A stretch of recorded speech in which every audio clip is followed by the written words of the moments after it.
Good morning students, welcome to my channel Dreams Make Real. Today we are going to discuss worksheet number 44 and it is 9th class English worksheet and the date of this worksheet is 15th of October 2020. बच्चों आज की worksheet बहुत ही interesting है। आप fun way में इस video को enjoy करोगे और अपनी वर्कशीट इजीली सॉल्व करोगे। देखो बच्चों, बस आपको ध्यान रखना है, आपको जो भी बात मैं बोलूँगी आपको ध्यान से वो सारी बातें सुननी है और माइंड में सेट करनी है। Dear student, let us read the summary of the story. चलिए हम लोग आपके मूवमेंट का एक चैप्टर है किंगडम ऑफ फूल्स, उसकी समरी को बताया गया है, तो उसकी समरी पढ़ लेते हैं। बच्चों यहाँ पर आप लोगों की किंगडम ऑफ फूल्स चैप्टर जो आया है इसकी समरी, पूरा चैप्टर नहीं दिया गया है लेकिन थोड़ी से मतलब एक पैराग्राफ में आपको पूरा समराइज करने की कोशिश की गई है। Kingdom of fools is a Kannada folk tale. जो किंगडम ऑफ फूल है वो कहाँ की, कन्नड़ की लोक कथा है। तो ये लोक कथा है बच्चों जो कि आपको बताई जा रही है। The king in this story wanted to introduce novelty in his administration. जो राजा है इस स्टोरी में वो इंट्रोड्यूस करना चाहता है नॉवेल्टी, मतलब कुछ नवीनता लाना चाहता है अपने एडमिनिस्ट्रेशन में। इसी कारण वो क्या करता है, he ordered all the people to sleep by day and work by night. इसी कारण वो ऑर्डर देता है अपने किंगडम के सभी लोगों को कि वो क्या करेंगे, दिन में सोएंगे और रात में काम करेंगे। जबकि यूजुअली हम लोग क्या करते हैं, दिन में काम करते हैं और रात में सोते हैं। लेकिन जो वो राजा था, वो राजा क्या था, फूल राजा था। फूल का मतलब मूर्ख राजा था। इसलिए वो अपने किंगडम में कुछ नया लाना चाहता था। इसलिए उसने ये डिसाइड किया था कि सब लोग जो है कुछ अलग करेंगे। ठीक है, दिन में तो सोएंगे और रात में काम करेंगे। He also introduced a market where all the things were sold very cheap.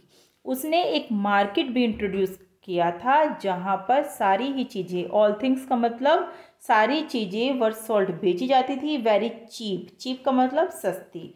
एक मार्केट ऐसा इंट्रोड्यूस किया था राजा ने जहाँ पर सारी चीज़ें बहुत ही सस्ती दामों पर बेची जाती थी। ठीक है, तो जब सस्ते दामों पर चीज़ें बेची जाएंगी तो लोग बाग क्यों नहीं खरीदेंगे। The price for any object was 1 Duddu. जो प्राइस था, चाहे आप कोई भी ऑब्जेक्ट ले लो, कोई भी चीज़ ले लो, उसका प्राइस क्या था, ओनली 1 डड्डू। डड्डू बच्चों एक करेंसी है, जिस तरह से यहाँ पर होता है रुपये, तो इसी तरह से उस जमाने में डुड्डू हुआ करता था। A wise guru and his disciple enjoyed their stay in that kingdom. जो वाइज एक बुद्धिमान गुरु और उसका चेला जो क्या कर रहे थे, एंजॉय कर रहे थे उस किंगडम में, क्योंकि वो काफ़ी फॉर ए शॉर्ट वाइल कुछ समय से उस जो है राज्य में रह रहे थे और एंजॉय कर रहे थे। ठीक है, but the Guru soon realised. लेकिन जल्दी ही गुरु को क्या रियलाइज हुआ, that staying at such a place, कि ऐसे स्थान पर रहना वॉज नॉट सेफ नहीं है और सिक्योर भी नहीं है। Because the king and the ministers were making foolish decision. क्योंकि जो राजा है और जो उसके मंत्री मिनिस्टर्स हैं वो क्या कर रहे हैं, फुलिश मतलब मूर्खतापूर्ण डिसीजन लेते जा रहे हैं। कि एक मार्केट इंट्रोड्यूस करा दिया लोगों के लिए, दिन और रात का मतलब ही बदल दिया है ना, टू रन द किंगडम, अपने राज्य को चलाने के लिए। But the disciple decided it was a very comfortable place to stay at. लेकिन जो शिष्य था, डिसिपल का मतलब होता है बच्चों शिष्य, लेकिन जो शिष्य था उसने यह निश्चय किया कि जो यह है जो है ना यहाँ पर सेव करना, स्टे करना, कहाँ पर, किंगडम में स्टे करना बहुत ही कंफर्टेबल है। क्यों, क्योंकि उसको तो बहुत ही सारी चीज़ें जो है, एक तो खाने का शौकीन था वो, और ऊपर से उसको जो सारी चीज़ें थी वो 1 डुड्डू में मिल जाती थी, जिसके कारण वो खा खा कर क्या हो गया था, फैटी हो गया था। He stayed and enjoyed everything for a Duddu and goat fed. वह वहाँ पर रहा और उसने एंजॉय किया हर एक चीज़ को, किससे, केवल एक डुड्डू से, और वो क्या होता चला गया, फैटी होता चला गया, जैसे मैंने अभी आपको बताया था। आगे देख लेते हैं बच्चों। On one occasion a thief broke a wall to loot a merchant. एक ओकेजन पर क्या होता है, थीफ का मतलब चोर। चोर जो है दीवार को तोड़ देता है लूटने के लिए किसी व्यापारी को। मतलब चोर जो है किसी के घर, व्यापारी के घर में आता है और दीवार तोड़कर छलांग लगा लेता है। The wall collapsed and the thief died. जो दीवार है ना वो क्या हो जाती है, ढह जाती है ना। और जो थीव है, चोर जो चोरी करने आया था, वह मर जाता है। Thief brother complaint against the minister. तो फिर जो चोर का जो भाई है वह राजा के मंत्री के पास अपनी कंप्लेंट लेकर आता है कि मेरा भाई ऐसे ऐसे मर गया। However the king and the ministers could not decide who was guilty. यद्यपि जो राजा थे और जो उसके मिनिस्टर थे ये डिसाइड नहीं कर पा रहे थे कि गिल्टी कौन था। क्यों डिसाइड नहीं कर पा रहे थे? क्योंकि वो दोनों ही, क्योंकि वो किंगडम ही फूल्स का था, मूर्खों का था, है ना। राजा भी फूल था और उसके मिनिस्टर भी फूल थे। ऊपर से जो है ना, उनको ये समझ में नहीं आ रहा था कि गिल्टी कौन है। क्योंकि इस जो चोर की जो कहानी थी, इसके पीछे एक बहुत लंबी कहानी है। पहले ये बताया जाता है कि जो चोर जिस घर में आया था, मर्चेंट के घर में आया था, तो पहले तो उसको बुलाया जाता है, मर्चेंट को बुलाया जाता है। फिर वो कहता है कि इसमें मेरी कोई गलती नहीं है, इसमें मिस्त्री की, मैसन की गलती है। फिर मैसन को बुलाया जाता है। वो मैसन ये बोलता है कि इसमें मेरा कोई फॉल्ट नहीं है। एक डांसिंग गर्ल जो है वह बाहर से जा रही थी जब मैं दीवार चिन रहा था, तो उसकी पायल की छनछनाहट से जो है मेरा ध्यान डाइवर्ट हो गया।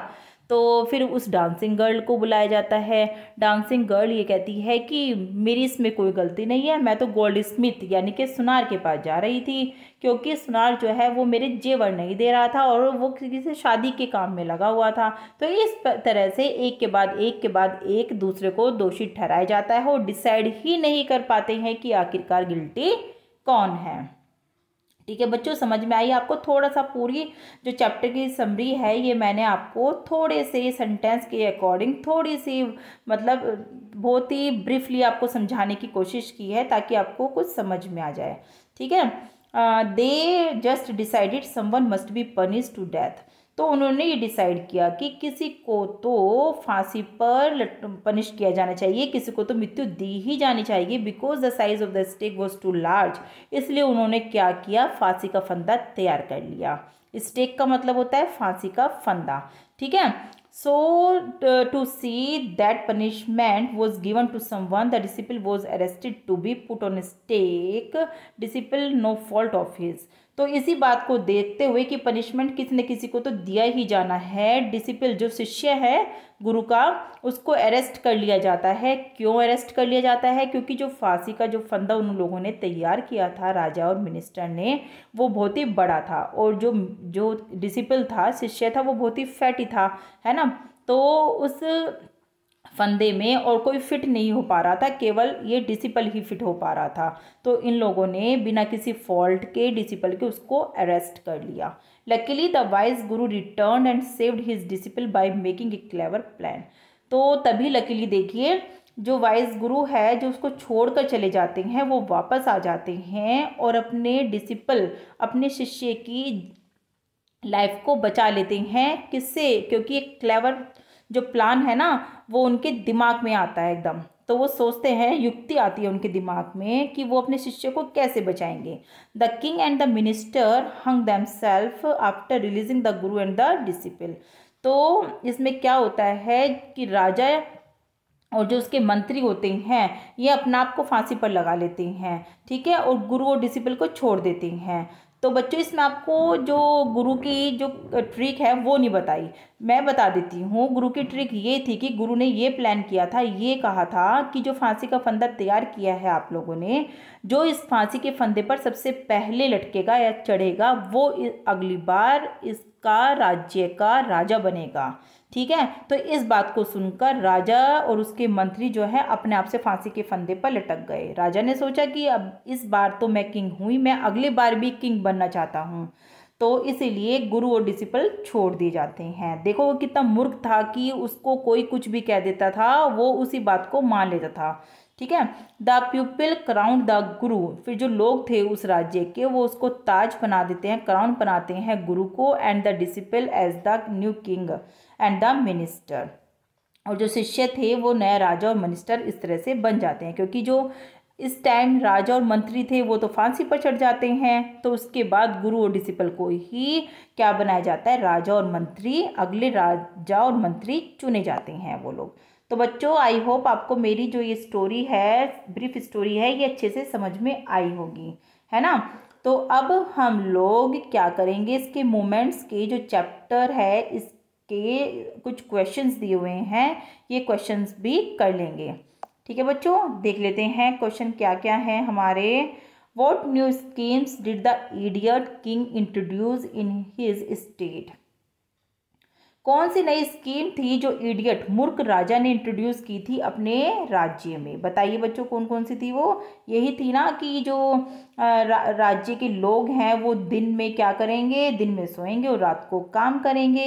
ही decided that all the people of his kingdom to work during night and sleep during day and if anyone reject king proposal, और यदि कोई रिजेक्ट कर देता है राजा का प्रपोजल मानने से तो the king will punish him, तो राजा उसे क्या करेगा, पनिश करेगा, सजा देगा। सेकंड क्वेश्चन बच्चों हम लोग देख लेते हैं।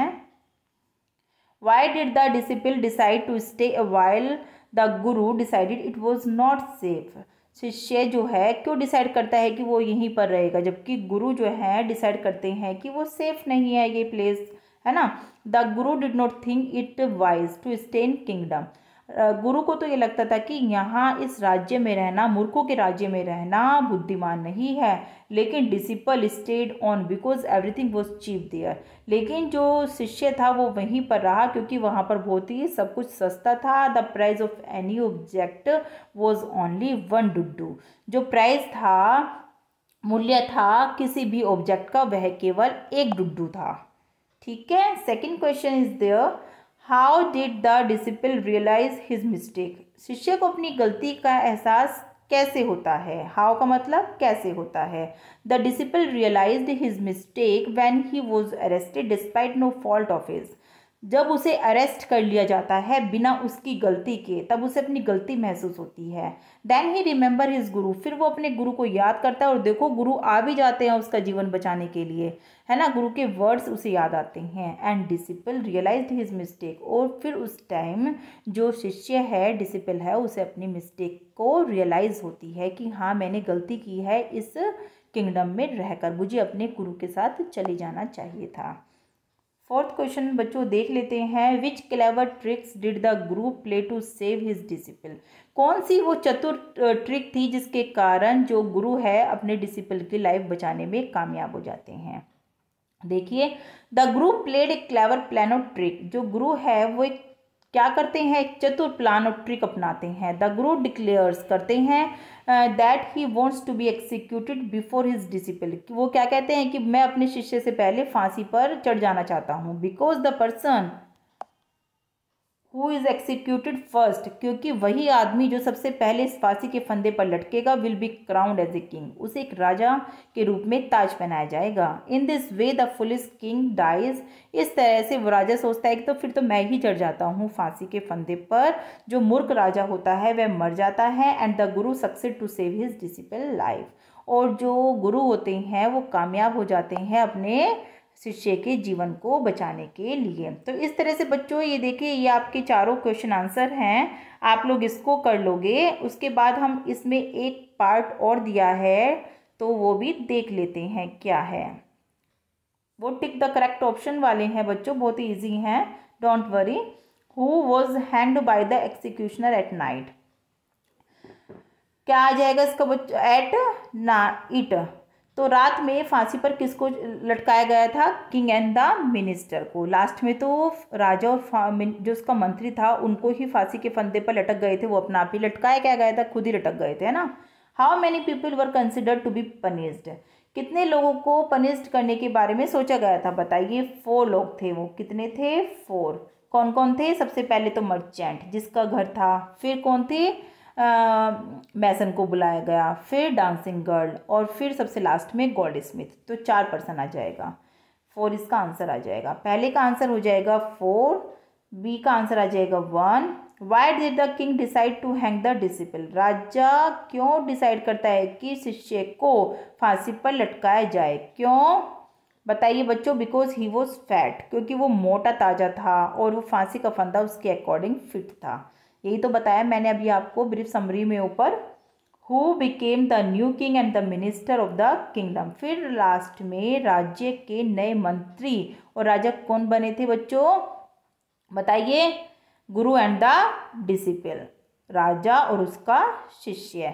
तो इस तरह से बच्चों देखिए हमने ये चारों मल्टीपल क्वेश्चन भी कर लिए हैं। इन चारों के आंसर भी मैंने आपको नीचे दे दिए हैं, आप लोग अच्छे से अपनी कॉपी में लिख लोगे। और बच्चों आपको मेरा पढ़ाया हुआ समझ में आ रहा है तो तुरंत मेरी वीडियो को लाइक करो और कमेंट करो कमेंट बॉक्स में। चैनल को सब्सक्राइब करो, बेल आइकन का बटन भी दबा दो ताकि आप समय से पहले मेरी आने वाली वीडियो को एंजॉय करो, उसका लाभ उठा सको और क्लास में होशियार बनो।